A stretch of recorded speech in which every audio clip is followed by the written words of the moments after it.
মহান আল্লাহ রব্বুল আলামিনের আলিশান দরবারে আমরা গুনাহগার বান্দাগুলি যারা দূর দূরান্ত থেকে মওলানা দরবার শরীফে আলা হযরত হুজুর কিবলার কদম মোবারকের মধ্যে আজকে পবিত্র আশুরা রজনীতে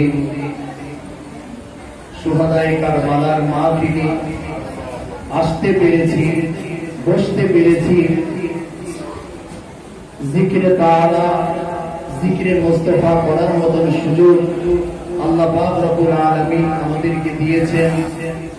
সেজন্য মহান রব্বুল আলামিনের পাক আলিশান দরবারে আমরা শুকরিয়া মহব্বতে একবার বলি আলহামদুলিল্লাহ। লক্ষ লক্ষ কোটি কোটি গণি দুরূদ আর সালাম পেশ করছি মক্কার মতি, মদিনার জ্যোতি, দো জাহানের বাদশাহ নবী কামলিওয়ালা নূর নবীর নুরানি কদম মুবারকে, যে নবী রহমাতুল লিল আলামিন এমন এক মহান সত্তা যিনি তার শুভ আগমনের লগ্ন থেকে শুরু করে কিয়ামতের ময়দানে আরশে আজিমের নিচে সিজদায় পড়ে কান্না পর্যন্ত শুধুমাত্র ইয়া উম্মতি করে উম্মতের চিন্তায় পেরেশানিতে থাকতেন। বলে সুবহানাল্লাহ। আল্লাহর প্যারা হাবিব শুধুমাত্র নিজেই উম্মতের জন্য টেনশন করেছেন ব্যাপারটা এমন নয়। আল্লাহর প্যারা হাবিব এমন এক নবী, তার ঔরস থেকে, তার বংশ থেকে যারাই এসেছে, ইমামে হাসান, ইমামে হোসেন, আলী মা ফাতেমা, প্রত্যেকেই তারা আল্লাহর প্যারা হাবিবের উম্মতের জন্য তাদের জীবন, যৌবন, ধন সম্পদ সবকিছুই কুরবান করেছেন। বলে সুবহানাল্লাহ।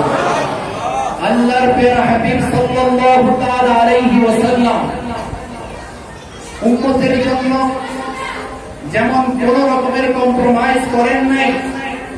আল্লাহ পাক রব্বুল আলামিন মেরাজের রজনীতে যখন লামকানের মধ্যে তার প্যারা হাবিবকে কিছু হাদিয়া দেওয়ার জন্য চিন্তা করলেন, সিদ্ধান্ত নিলেন।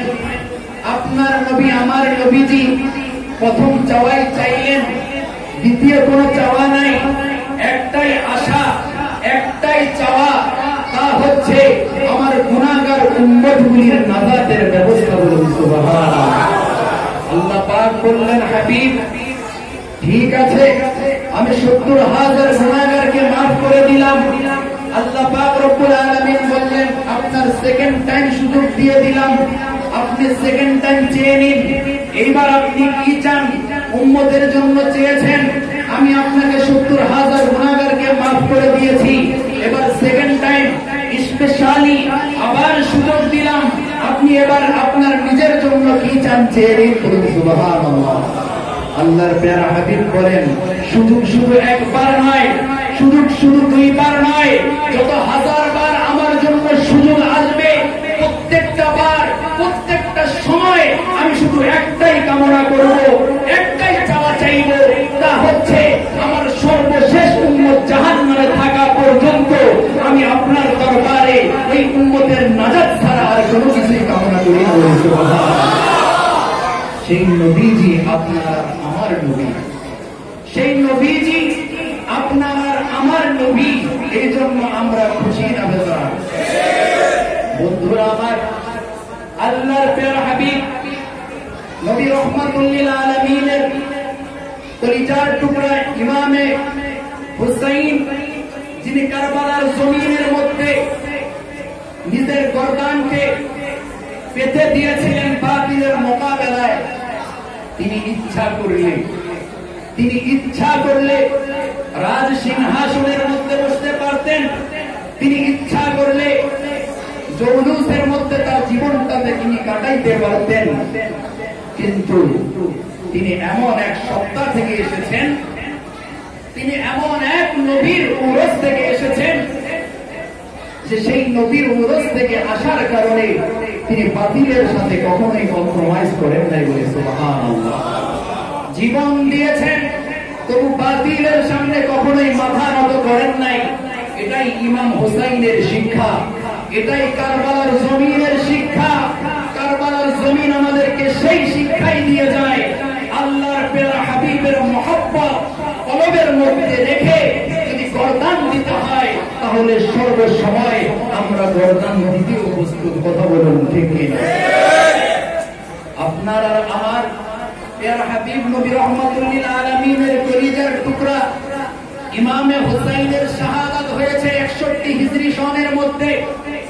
অথচ এটা 61 হিজরিতে হলেও আল্লাহর প্যারা হাবিব এই শাহাদাতের সংবাদ তার মদিনাতুল নববী, মদিনাতুল মুনাওয়ারা, আল্লাহর প্যারা হাবিব জিন্দেগিতে তিনি দুনিয়ার মধ্যে থাকাকালীন অবস্থায় তিনি জানতে পেরেছিলেন।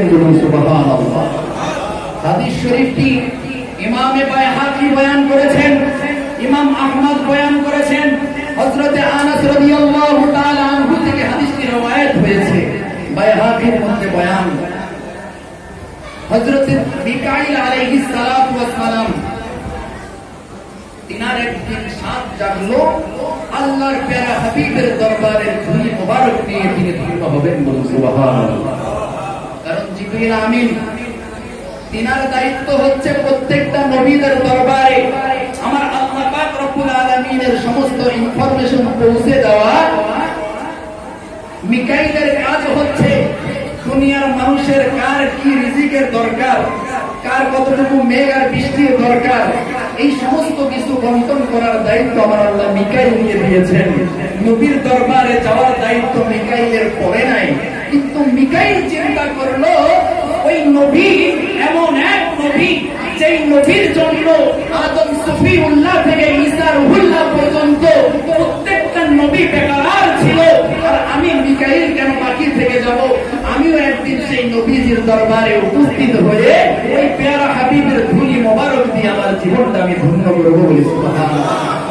বন্ধুরা আমার, হযরত মিকাইল আলাইহিস সালাতু ওয়াস সালাম বড় মহব্বত নিয়ে আল্লাহ আল্লাহ পাক রব্বুল আলামিনের দরবার থেকে পারমিশন নিয়ে আসলেন, ইয়া রব্বুল আলামিন, আমি মিকাইলের যদিও এই দায়িত্ব না, কিন্তু আমি আপনার পেয়ারা হাবিবের দরবারের মধ্যে একটু ধুলি নেওয়ার জন্য যেতে চাই। বলি সুবহানাল্লাহ।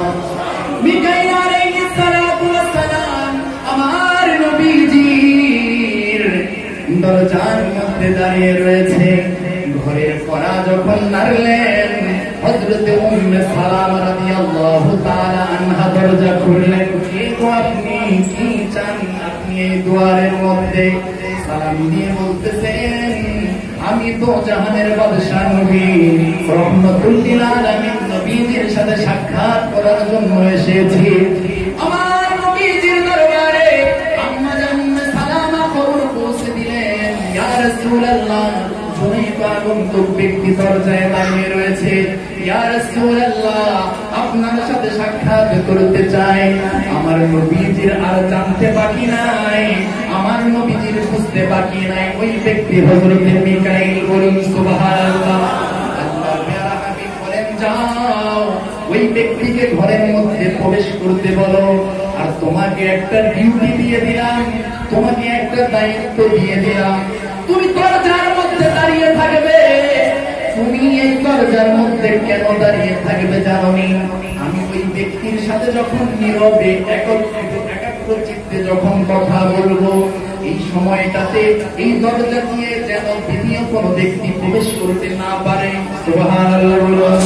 আল্লাহর প্যারা হাবিব জানেন, মিকাইল আমার দরবারে এসেছে, মিকাইল আমার সাথে একাগ্র চিত্তে কিছু কথা বলতে চায়। এই জন্য নবী উম্মে সালামা রাদিয়াল্লাহু তাআলা আনহাকে ডেকে বললেন, ও উম্মে সালামা, তুমি দরজার মধ্যে দাঁড়িয়ে থাকবে, যাতে সেকেন্ড কোন ব্যক্তি, তৃতীয় কোন ব্যক্তি এই দরজা দিয়ে ঢুকতে না পারে। সুবহানাল্লাহ। উম্মে সালামা নবীর হুকুম পেয়ে দরজার মধ্যে দাঁড়িয়ে রইলেন, পাহারাদার হয়ে দাঁড়িয়ে রইলেন। একমাত্র মিকাইল আমার নবীজির সামনে বসে রইলেন। আল্লাহর প্যারা হাবিব নবী রহমাতুল লিল আলামিনের সামনে যে মিকাইল সালাম দিলেন, বসলেন আদবের সাথে। যেই মাত্র কথা শুরু করবেন বন্ধু আমার, হঠাৎ করে একটা শিশু বাচ্চা উম্মে সালামার কথা মানে না, একটা দৌড় দিয়ে বাহিরে থেকে উম্মে সালামার পাশ দিয়ে ঢুকে গেলেন। সুবহানাল্লাহ। ঢুকছেন, শুধু ঢুকেন নাই, এক দৌড় দিয়ে আমার নবীজির কোল মুবারকের মধ্যে যে বসে পড়লেন। বলে সুবহানাল্লাহ।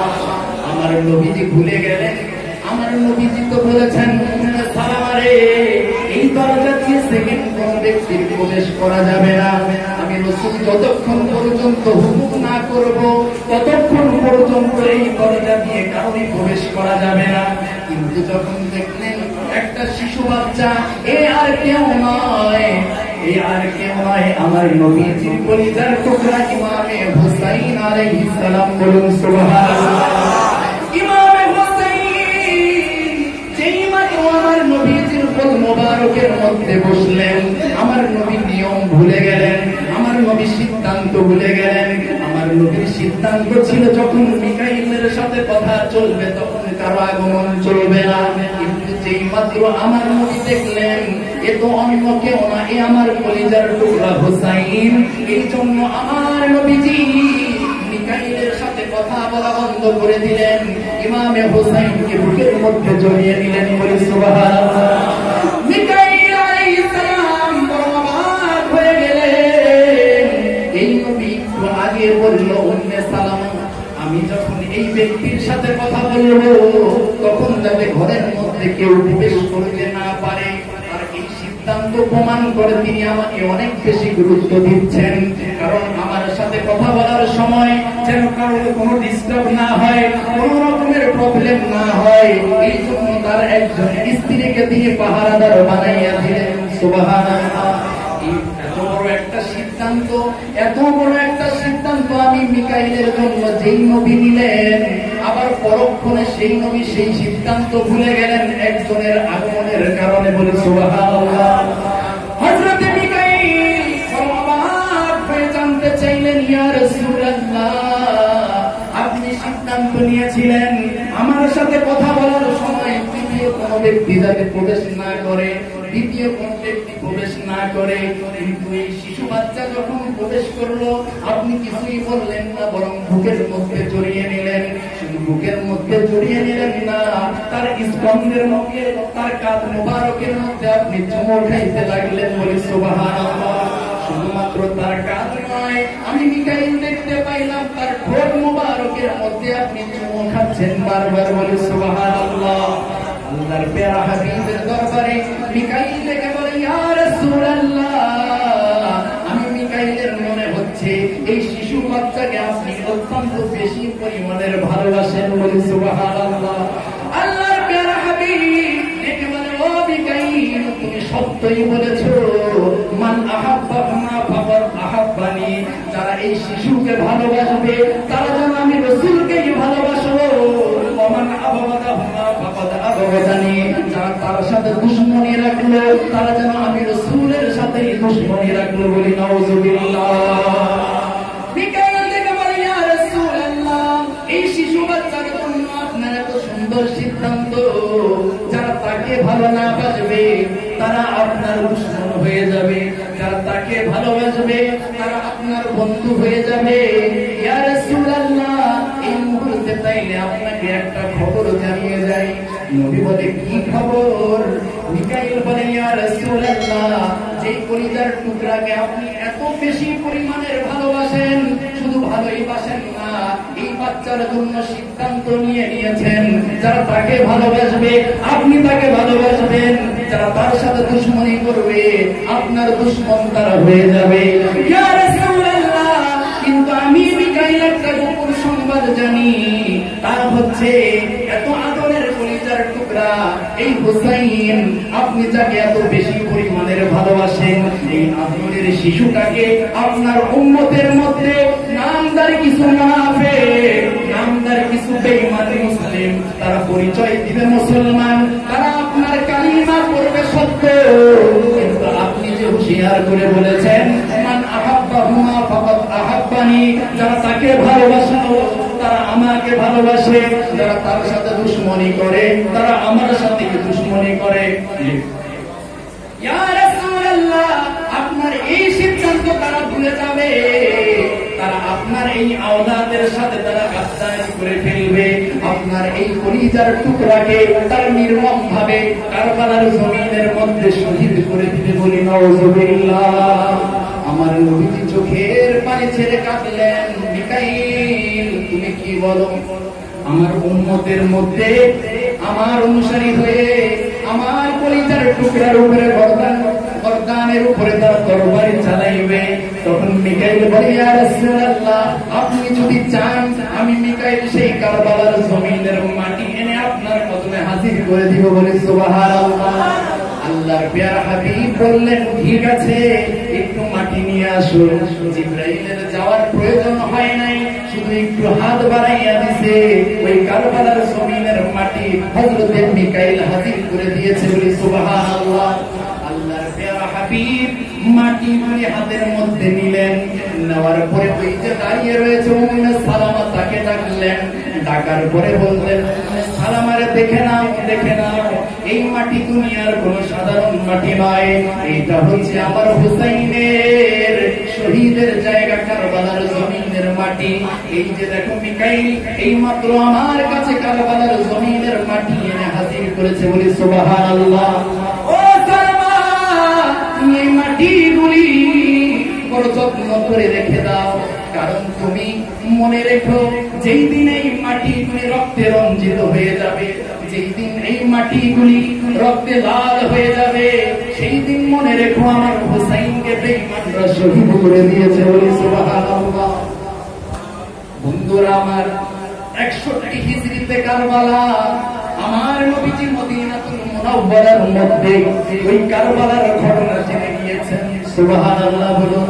আমার নবী এমন এক নবী, যেই নবী যদি আল্লাহর দরবারে কখনো হাত পাতেন, আমার আল্লাহ পাক রব্বুল আলামিন তার সিদ্ধান্ত পরিবর্তন করে আমার আল্লাহ পাক রব্বুল আলামিন সাথে সাথে তার দোয়া কবুল করেন। কথা বলুন ঠিক কিনা?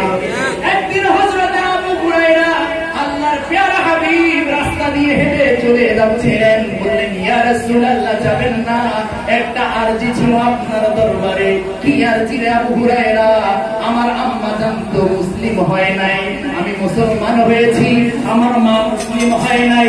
আপনি রাসূল, আপনি যদি আল্লাহর দরবারে দোয়া করেন, আমি আবু হুরায়রার বিশ্বাস আপনার হাতের খাতিরে আমার আল্লাহ আমার আম্মা জানকে মুসলিম বানিয়ে দিতে পারে। বলে সুবহানাল্লাহ। আল্লাহর নবীর মায়া হয়ে গেল। আবু হুরায়রা রাদিয়াল্লাহু তাআলা আনহুর আম্মা জানের জন্য নবী হাত পাতলেন আল্লাহর দরবারে। ও আল্লাহ, তুমি আবু হুরায়রার আম্মার কলবের মধ্যে তুমি ঈমান প্রবেশ করিয়ে দাও। বলে সুবহানাল্লাহ। আবু হুরায়রা দোয়া পাইলেন, একটা মুচকি হাসি দিলেন।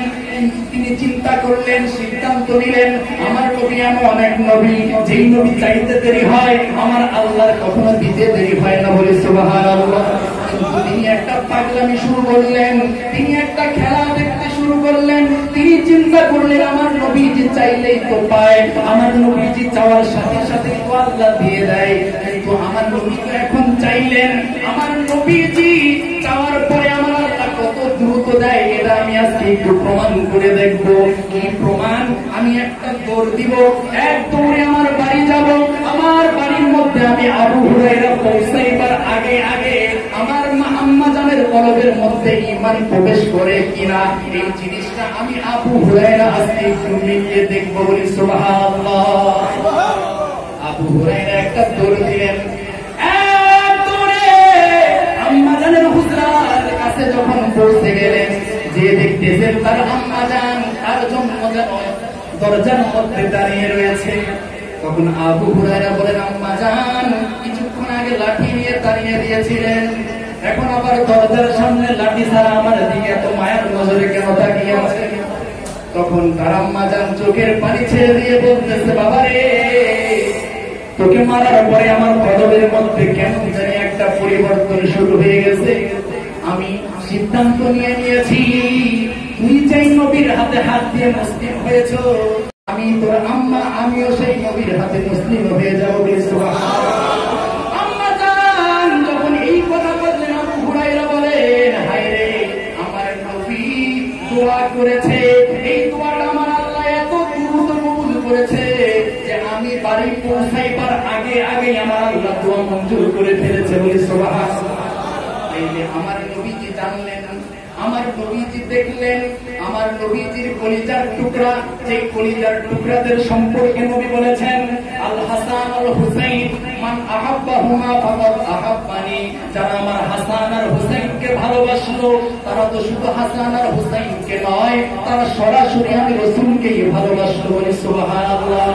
আমার রাসূল বলেন, আমার আবগাদাহুমা ফাকাদ আবগাদানি, যারা নারে তাকবীর, নারে রিসালাত, নারে গাউসিয়া, মরকজার দরবার শরীফ, আল্লামা হযরত মাওলানা সিরাজুল ইসলাম মুদরদি সাহেবের আগমন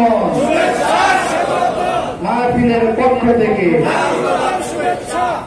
আলহামদুলিল্লাহ আমাদের প্রাণের স্পন্দন আমাদের হুজুর আমাদের মন তাশরীফ নিয়েছে। তো আমরা হুজুরের আলোচনা শুনব। আল্লাহর প্রিয় হাবিব তিনি জানতে পারলেন তারই এই কলিজার টুকরাকে কারবালা নামক জায়গার মধ্যে নির্মমভাবে শহীদ করে দেওয়া হবে। ইতিহাসের কোন পাতায়, হাদিসের কোন পৃষ্ঠায় আপনি পাবেন না আল্লাহর প্যারা হাবিব কখনো ইমামে হুসাইনের শাহাদাত থেকে বাঁচাইবার জন্য আমার আল্লাহর দরবারে একবারও বলেছেন, ও আমার রব্বুল আলামিন, আমার এত আদরের ধন কলিজার টুকরা ইমামে হুসাইন, আপনি তাকে শাহাদাতের মধ্যে ফেলে দিয়েন না, আপনি তাকে ওই বিপদ থেকে উদ্ধার করেন।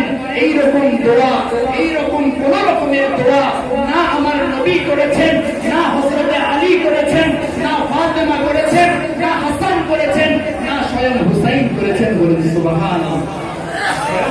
বরং হযরতে আনাস বলতেছে বাইহাকির হাদিসের মধ্যে যে আমরা প্রায় শুনতে পেতাম যে কারবালার জমিনের মধ্যে ইমামে হুসাইনকে শহীদ করা হবে। বলুন সুবহানাল্লাহ। যেখানে মদিনার সাহাবায়ে কেরাম সবাই জানতেন কারবালার মধ্যে ইমাম হুসাইন শহীদ হবে, পরেও তারা কখনোই সেই কঠিন বিপদ থেকে বাঁচার জন্য আল্লাহর দরবারে কখনোই আরজি মিনতি তারা করেন নাই। কারণ একটাই, তারা চেয়েছিলেন, যেহেতু নবী চায় নাই, নবী চেয়েছিলেন একটাই, যে আমার কলিজার টুকরাদের শাহাদাতের বিনিময়ে হাশরের ময়দানে আমার গুনাহগার কোটি কোটি উম্মতগুলিকে একটা নাজাতের ব্যবস্থা আমি করে ফেলবো। সুবহানাল্লাহ। এইভাবে যেমন ভাবে আমার নবী চেয়েছেন, তেমন ভাবে মাওলা আলী চেয়েছেন, তেমন ভাবে খাতুনে জান্নাত মা ফাতেমা চেয়েছেন, হযরত ইমামে হাসান চেয়েছেন, সর্বশেষ ইমামে হুসাইন সরাসরি সেই কারবালার জমিনে উপস্থিত হওয়ার পরেও তিনি সিদ্ধান্তের পরিবর্তন করেন নাই, তিনি বাঁচার জন্য চেষ্টা করেন নাই, বরং তিনি সর্বাত্মকভাবে চেষ্টা করেছেন যেন তিনি এই পরীক্ষার মধ্যে উত্তীর্ণ হতে পারেন। তার সামনে তার 6 মাসের শিশু আলী আসগরকে কোরবানি দিয়েছেন, তারপরেও তিনি পিছপা হন নাই, তিনি শাহাদাতের পেয়ালা পান করেছেন এবং আমাদেরকে শিখিয়ে দিয়েছেন সত্য যেখানে সেখানে টিকবার জন্য তোমাদের জীবন পর্যন্ত তোমরা দিতে পিছপা হবে না। এটাই হুসাইনি মুসলমানদের শিক্ষা। আর কারবালা আমাদেরকে, কারবালার মাসে এই মুহররমে আশুরার সময় একটা জিনিস আমাদেরকে মেসেজ দিয়ে যায় যে নবীর আহলে বায়াতের সাথে যাদের সম্পর্ক না থাকবে এরাই হচ্ছে ইজিদি মুসলিম, আর যাদের সাথে ইমামে হুসাইনের সাথে সম্পর্ক রয়েছে তারাই হচ্ছে সেই নাজাতি জান্নাতি, যাদের সম্পর্কে আমার রাসূল সুসংবাদ দিয়েছে। বলি সুবহানাল্লাহ। এই সেই শিক্ষা আমাদের মহান মুর্শিদ কেবলা যেমন দিয়ে গিয়েছেন, আমাদেরকে বর্তমান হুজুর কেবলারাও দিয়ে যাচ্ছেন। আল্লাহ পাক রব্বুল আলামিন আমাদেরকে ইমামে হুসাইনের সেই নৌকার মধ্যে থেকে আমাদেরকে নাজাতি জান্নাতি হয়ে আমাদেরকে ঈমান আর আমল নিয়ে কবরে যাওয়ার তৌফিক আল্লাহ আমাদেরকে দান করুন। আমিন। ওয়া মা তাওফীকি ইল্লা বিল্লাহ। আসসালামু আলাইকুম ওয়া রাহমাতুল্লাহ।